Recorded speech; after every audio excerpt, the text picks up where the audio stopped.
प्रेम से बोलिए विष्णु भगवान की जय। धर्मराज युधिष्ठिर बोले, हे भगवान, आपने माघ मास की कृष्ण पक्ष की षटतिला एकादशी का अत्यंत सुंदर वर्णन किया है। अब कृपा कर माघ माह के शुक्ल पक्ष की एकादशी की कथा का वर्णन कीजिए। इस एकादशी का नाम, विधि और देवता क्या है और कौन सा है? श्री भगवान बोले, हे राजन, माघ माह की शुक्ल पक्ष की एकादशी का नाम जया है। इस एकादशी के व्रत से मनुष्य ब्रह्म हत्या के पाप से छूट जाते हैं और अंत में उनको स्वर्ग की प्राप्ति होती है। इस व्रत से मनुष्य कुयोनि अर्थात भूत, प्रेत, पिशाच आदि की योनि से छूट जाता है। अतः इस एकादशी के व्रत को विधि पूर्वक करना चाहिए। हे राजन, मैं एक पौराणिक कथा कहता हूँ। एक समय इंद्र नागलोक में अपनी इच्छा अनुसार अप्सराओं के साथ रमण कर रहा था। गंधर्व गान गा रहा था। वहाँ गंधर्वों में प्रसिद्ध पुष्पवंत, उसकी लड़की तथा चित्रसेन की स्त्री मलिन से ये सब थे। उस जगह मलिन का लड़का पुष्पवान और उसका लड़का मल्यवान भी था। उस समय पुष्पवती नामक एक गंधर्व स्त्री माल्यवान को देखकर मोहित हो गई और काम बाण से चलायमान होने लगी। उसने रूप, सौंदर्य, हाव भाव आदि द्वारा माल्यवान को वश में कर लिया। पुष्पवती के सौंदर्य को देखकर माल्यवान भी मोहित हो गया। अतः ये दोनों कामदेव के वश में हो गए। परंतु फिर भी इंद्र के बुलाने पर नाच गाने के लिए जाना पड़ा और अप्सराओं के साथ गाना शुरू किया। परंतु कामदेव के प्रभाव से उसका मन न लगा और अशुद्ध गाना गाने लगे। इसकी भाव भृंगियों को देखकर इंद्र ने उसके प्रेम को समझ लिया और इसमें अपना अपमान समझकर इंद्र इन्हें श्राप दे दिया और कहा कि तुम स्त्री पुरुष के रूप में मृत्युलोक में जाकर पिशाच का रूप धारण करो और अपने कर्मों का फल भोगो। इंद्र का श्राप सुनकर ये अत्यंत दुखी हुए और हिमाचल पर्वत पर पिशाच बनकर दुख पूर्वक अपना जीवन व्यतीत करने लगे। रात दिन में उन्हें एक क्षण भी निद्रा नहीं आती थी। इस स्थान पर अत्यंत सर्दी थी। एक दिन पिशाच ने अपनी स्त्री से कहा, न मालूम हमने पिछले जन्म में ऐसे कौन से पाप किए थे जिससे हमें इतनी दुखदायी यह पिशाच योनि प्राप्त हुई। दैव योग से एक दिन माघ माह के शुक्ल पक्ष की जया नाम की एकादशी आई। इस दिन दोनों ने कुछ भी भोजन न किया और न कोई पाप कर्म ही किया। इस दिन केवल फल फूल खाकर ही दिन व्यतीत किया और महान दुख के साथ पीपल के वृक्ष के नीचे बैठ गए। वह रात्रि इन दोनों ने एक दूसरे से चिपटकर बड़ी कठिनता के साथ काटी। सर्दी के कारण उनको रात्रि में निंद्रा भी न आई। दूसरे दिन प्रातःकाल होते ही भगवान के प्रभाव से उनकी पिशाच देह छूट गई और अत्यंत अप्सरा और गंधर्व की देह धारण करके तथा सुंदर वस्त्रों तथा आभूषणों से अलंकित होकर नागलोक को प्रस्थान किया। आकाश में देवगण तथा गंधर्व इनकी स्तुति तथा पुष्प वर्षा करने लगे। नागलोक में जाकर इन दोनों ने देवराज इंद्र को प्रणाम किया। इंद्र को भी ने अपनी प्रथम रूप में देखकर महान आश्चर्य हुआ और उनसे पूछने लगे कि तुमने अपनी पिशाच देह से किस प्रकार छुटकारा पाया, सो सब मुझे बताओ। इस प्रकार मल्लवान बोला कि हे देवेंद्र, भगवान विष्णु के प्रभाव तथा जया एकादशी के पुण्य से हमारी पिचेष छूटी है। इंद्र भगवान बोले, हे माल्यवान, एकादशी व्रत करने से तथा विष्णु के प्रभाव से तुम लोग पिशाच की देह को छोड़कर पवित्र हो गए हो और हम लोगों के लिए भी वंदनीय हो गए हो, क्योंकि शिव भगत हम लोगों के वंदना करने योग्य हैं। आपको धन्य है, धन्य है। अब तुम पुष्पवती के साथ जाकर विहार करो। हे युधिष्ठिर, इस जया एकादशी के व्रत करने से समस्त कुयोनि छूट जाती हैं। जिस मनुष्य ने इस एकादशी का व्रत किया है उसने मानो सब यज्ञ तप आदि किए हैं। जो मनुष्य भक्ति पूर्वक जया एकादशी का व्रत करते हैं वे अवश्य ही सहस्त्र वर्ष तक स्वर्ग में निवास करते हैं। बोलो एकादशी माता की जय। बोलो श्री हरि विष्णु की जय। अब सुनते हैं श्री कृष्ण भगवान की एक कथा। जय श्री कृष्ण। जो ईश्वर को मंजूर होता है वह होकर रहता है। जीवन में जो कुछ भी घटित होता है वह किसी न किसी कारण से होता है। आखिर यह बात कहाँ तक सही है? चलिए इसे एक कहानी के माध्यम से समझते हैं। और हाँ, आप लोग अंत तक हमारे साथ बने रहिए, क्योंकि यह कहानी आपकी सोच बदलने वाली है। अवंतिका नाम का एक विशाल राज्य था और वहां राजा सूर्य प्रताप का शासन हुआ करता था। राजा सूर्य प्रताप बहुत दयालु, परोपकारी और ईमानदार राजा थे। उनके दरबार में जो भी फरियादी आता वह खाली हाथ वापस नहीं जाता था। एक दिन दरबार में एक अजनबी आदमी आया। उसका नाम था देवराज। उसने राजा को प्रणाम किया और बोला, राजन, आपकी दानवीरता की बहुत चर्चा सुनी। यदि सच में ऐसा है तो क्या आप 3 दिन के लिए मुझे अपनी राजगद्दी दे सकते हैं?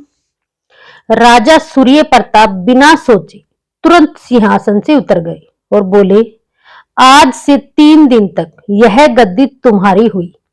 उन्होंने मंत्रियों को आदेश दिया कि 3 दिन तक सभी लोग देवराज के आदेश मानेंगे। राजा स्वयं अपने महल में चले गए।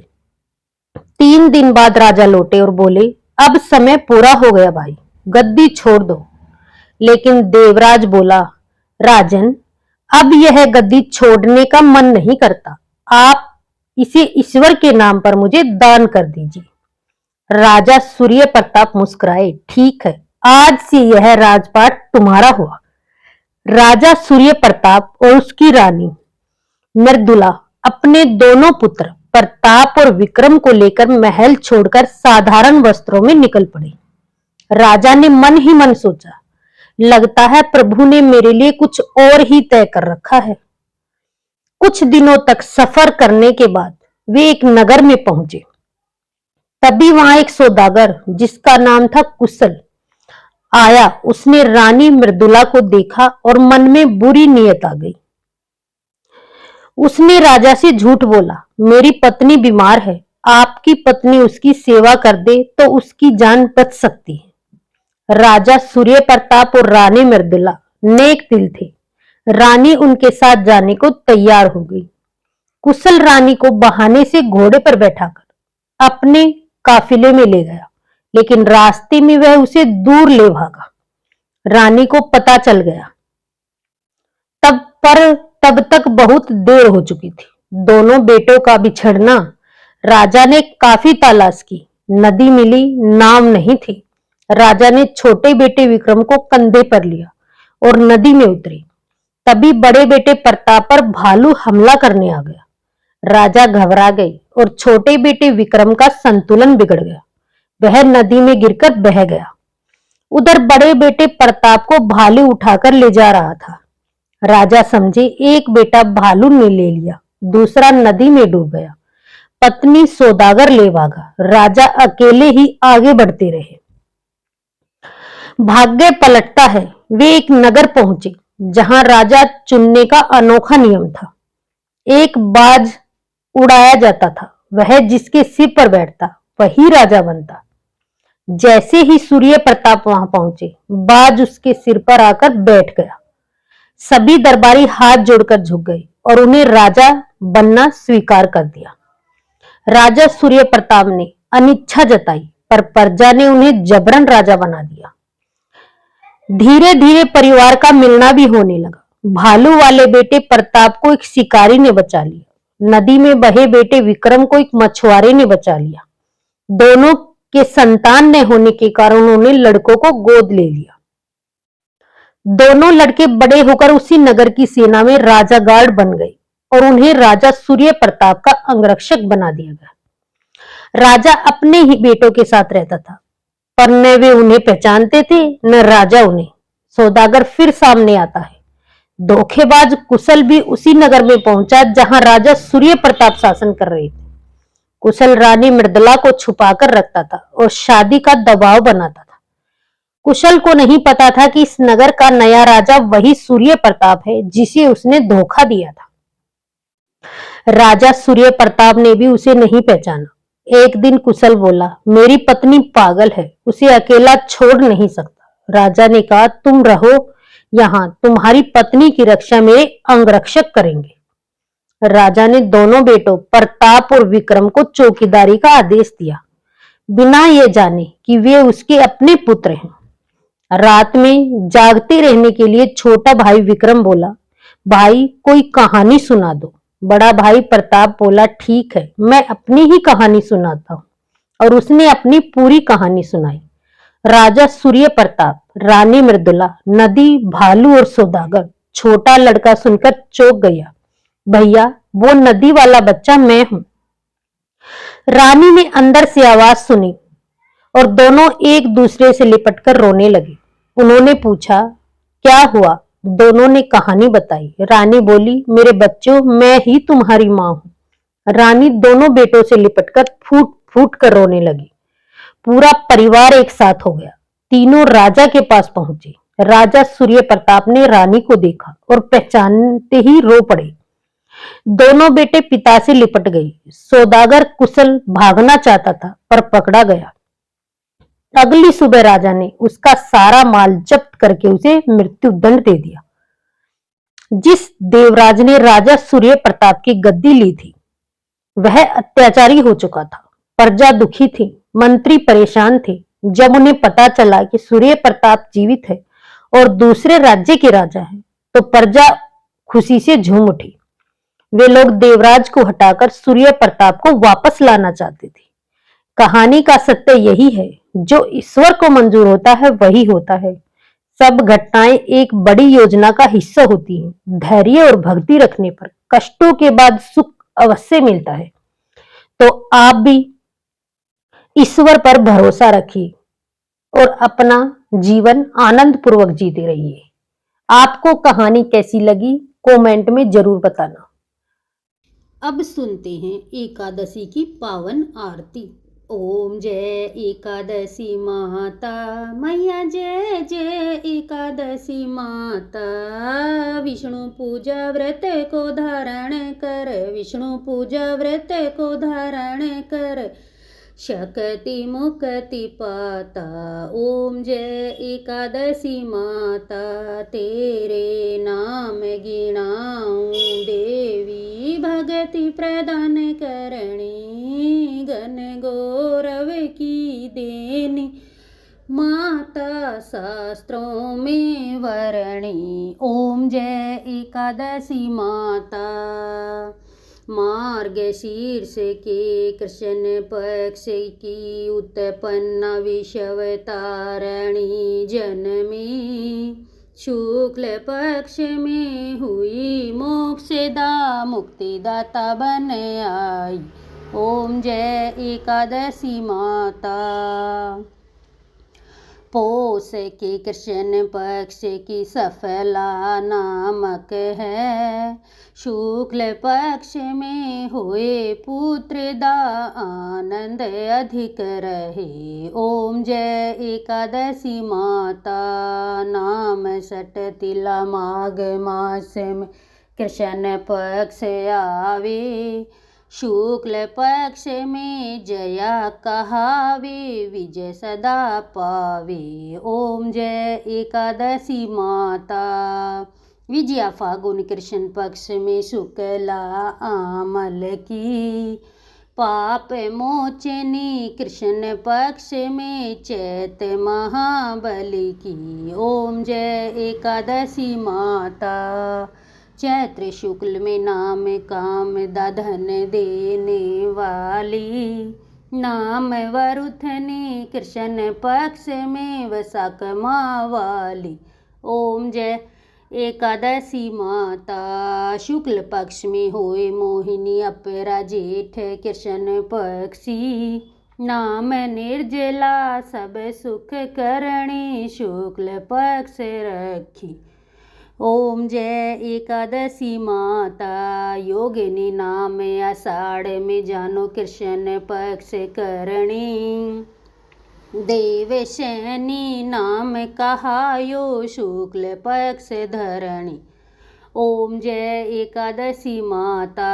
कामिका श्रावण मास में आवे कृष्ण पक्ष कहिए, श्रावण शुक्ला होए पवित्रा आनंद से रहिए। ओम जय एकादशी माता। अजा भाद्रपद कृष्ण पक्ष की परिवर्तनी शुक्ला, इंदिरा अश्विन कृष्ण पक्ष में व्रत से भव सागर निकला। ओम जय एकादशी माता। पापा कुंचा है शुक्ल पक्ष में आप हरण हारी, रमा मास कार्तिक में आवे सुखदायक भारी। ओम जय एकादशी माता। देवथानी शुक्ल पक्ष की दुख नाशक मैया, पावन मास में करो विनती पार करो नैया। ओम जय एकादशी माता। परमा कृष्ण पक्ष में होती जन मंगल करणी, शुक्ल मास में होए पंगनी दुख दरिदर हरणी। ओम जय एकादशी माता। जो कोई आरती एकादशी की भगति सहित गावे, जन गुरुदिता स्वर्ग का वासा निश्चय फल पावे। ओम जय एकादशी माता। ओम जय एकादशी माता। मैया जय जय एकादशी माता। विष्णु पूजा व्रत को धारण कर, विष्णु पूजा व्रत को धारण कर, शक्ति मुक्ति पाता। ओम जय एकादशी माता। ओम जय एकादशी माता। बोलिए एकादशी माता की जय। बोलिए विष्णु भगवान की जय।